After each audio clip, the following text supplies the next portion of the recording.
ભારતના મધ્યકાલીન સાહિત્યની વાત કરીએ તો ઉત્તર ભારતમાં મધ્યયુગની શરૂઆતની અંદર સંસ્કૃત સાહિત્યની ભાષા બની ચૂકી હતી અને આ યુગની અંદર કાશ્મીરમાં બે મહાન ગ્રંથો લખાયા. એમાં પહેલો સોમદેવનો કથાસરિત સાગર અને બીજો કવિ કલ્હણનો રાજતરંગિણી.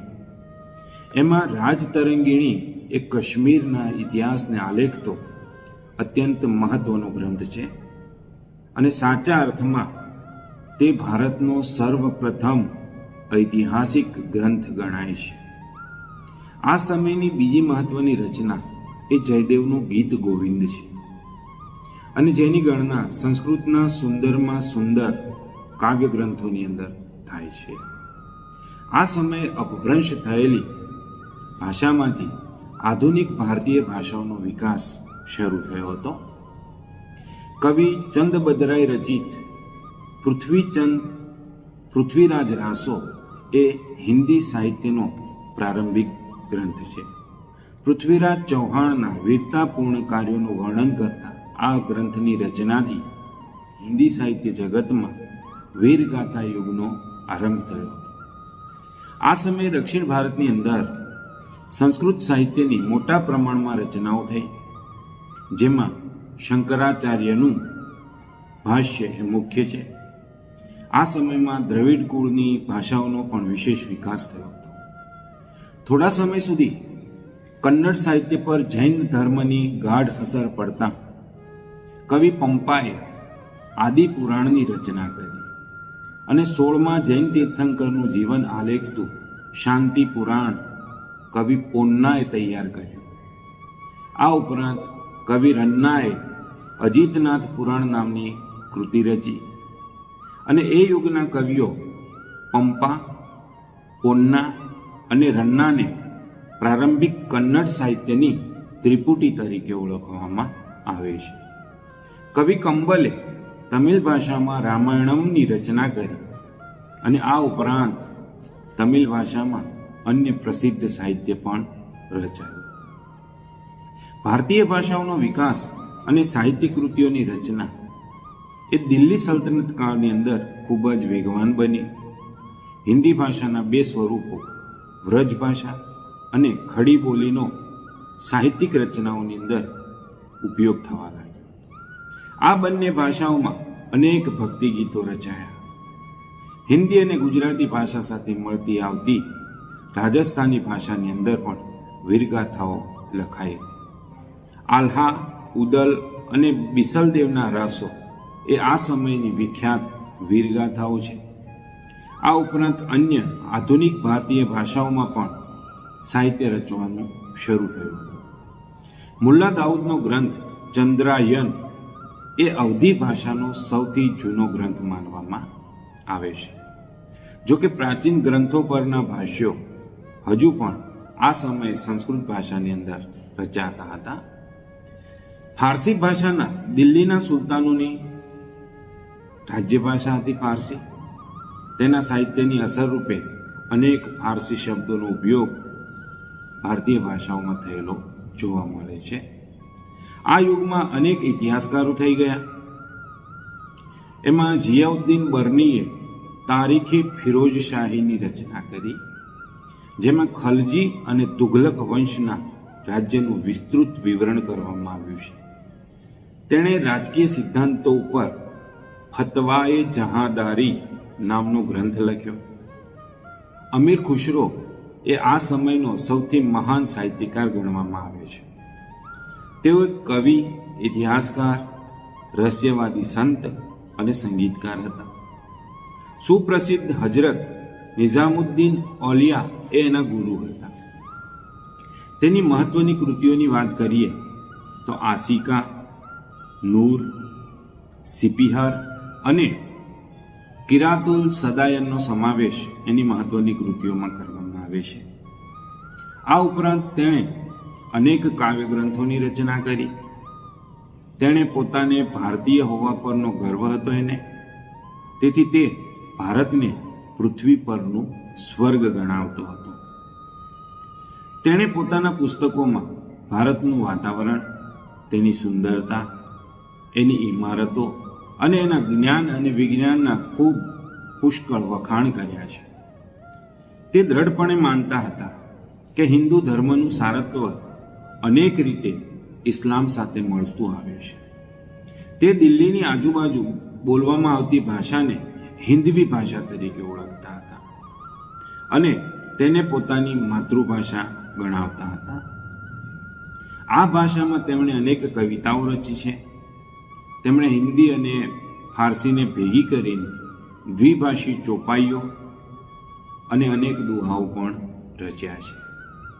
તેમણે શરૂ કરેલ આ સ્વસ્થ પરંપરા એમના પછી સદીઓ સુધી ચાલતી રહી. પ્રાદેશિક ભાષાઓ અને એના સાહિત્યને પ્રાદેશિક શાસકોએ વેગ આપ્યો. ભક્તિ માર્ગના સંતોએ લોકોની ભાષામાં ઉપદેશ આપ્યો. તેમાં કબીર જેવા અનેક સંત કવિઓનો સમાવેશ થાય છે. એ વખતે ભોજપુરી અને અવધી હિન્દી ભાષાની એ મુખ્ય બોલીઓ હતી. કબીરની રચનાઓ મુખ્યત્વે સધુકડી લોકબોલીની અંદર છે. તેના દોહરાઓ એ લોક સાહિત્યનું એક અંગ બન્યા છે. મલિક મુહમ્મદ જાયસીએ અવધીમાં પદ્માવત નામનું એક મહાકાવ્ય લખ્યું. આ ઉપરાંત તુલસીદાસનો પ્રસિદ્ધ ગ્રંથ રામચરિતમાનસ આ સમયે અવધી ભાષામાં લખાયો હતો. આ યુગમાં અવધી ભાષાના બીજા કવિઓ પણ થઈ ગયા. આ યુગમાં હિન્દી ઉપરાંત બીજી ભાષામાં પણ સાહિત્ય રચાયું હતું. બંગાળના સુલતાનોના આશ્રય રહીને કૃતિવાસે બંગાળીમાં રામાયણ અને પ્રસિદ્ધ કવિ ચંડીદાસે સેંકડો ગીતો રચ્યા.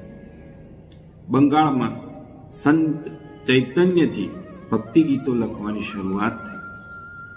નરસિંહ મહેતાએ ગુજરાતીમાં અને નામદેવ તથા એકનાથે મરાઠીમાં ભક્તિ ગીતો રચ્યા.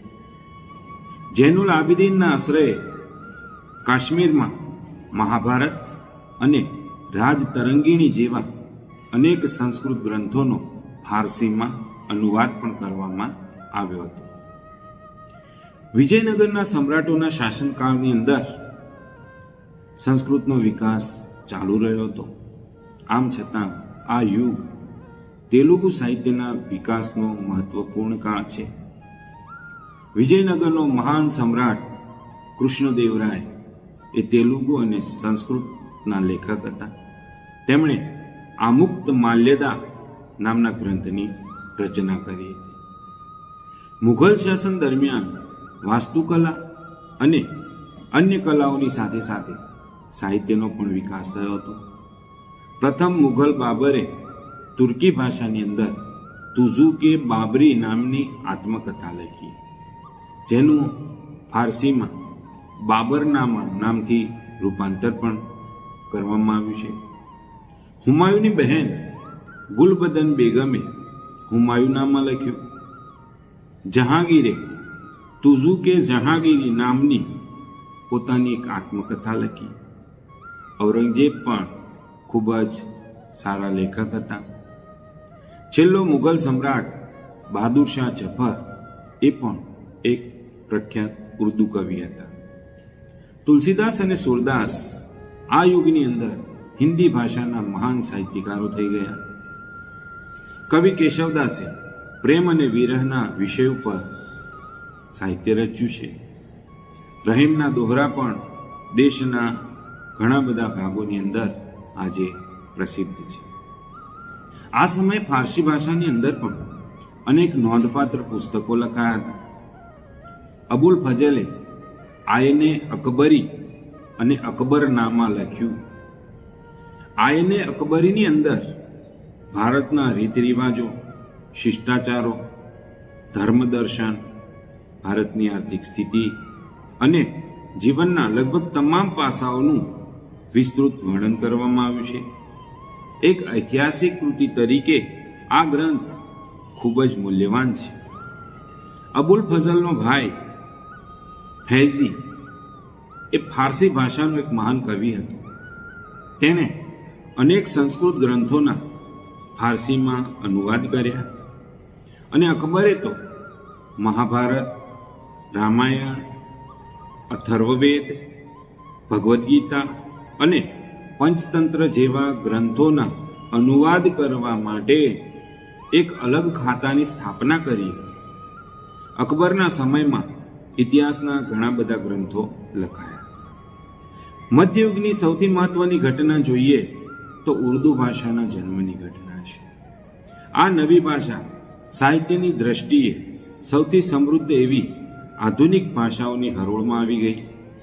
આ ભાષાની અંદર વલી, મીરદર્દ, મીર તકી મીર, નઝીર અકબરાબાદી, અસદુલ્લા ખાન અને ગાલિબ જેવા મહાન કવિઓ આ સમયની અંદર થઈ ગયા હતા.